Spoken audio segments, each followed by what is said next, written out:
আহলান শাহলান মাহে রমজান। আলহামদুলিল্লাহ, সর্বপ্রথম রোজা আজকে ইফতারি করতেছি। আলহামদুলিল্লাহ, আল্লাহ পাকের নেয়ামত। আল্লাহ পাক রব্বুল আলামিন রমজান মাসের ব্যাপারে রব্বুল আলামিন যেমন বলেছেন, ইয়া আইয়ুহাল্লাযীনা আমানু কুতিবা আলাইকুমুস সিয়াম কামা কুতিবা আলাল্লাযীনা মিন ক্বাবলিকুম লাআল্লাকুম তাত্তাকুন। আমি লিখিত আকারে তোমাদের জন্য রোজা ফরজ করে দিয়েছি।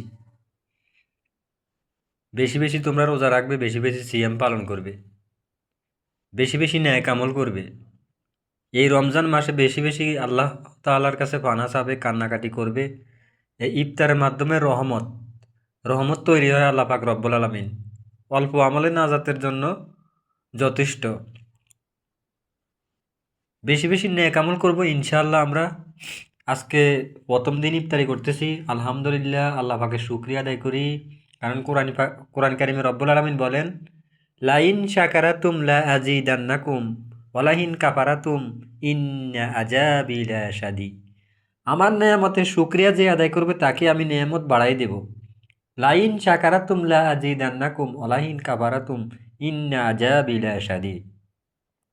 আমার নেয়ামতের শুকরিয়া যে আদায় করবে তাকে আমি নেয়ামত বাড়াই দেব। এই জন্য আলহামদুলিল্লাহ, আল্লাহ পাক রব্বুল আলামিন লিখিত আকারে রোজা ফরজ করে দিয়েছেন। ইয়া আইয়ুহাল্লাযীনা আমানু কুতিবা আলাইকুমুস সিয়াম কামা কুতিবা আলাল্লাযীনা মিন ক্বাবলিকুম লাআল্লাকুম তাত্তাকুন। তোমাদের জন্য আমি লিখিত আকারে রোজা ফরজ করেছি, কারণ এই রমজান মাসে আল্লাহ পাক রব্বুল আলামিন কোরআন কারীম নাজিল করেছেন। কোরআন নাজিল হয়েছে রমজান মাসে।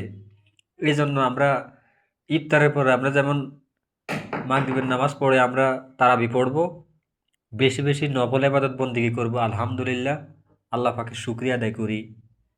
আজকে প্রথম দিন। তো বন্ধুরা, আজকে এই পর্যন্ত। আসসালামু আলাইকুম ওয়া রাহমাতুল্লাহি ওয়া বারাকাতুহু।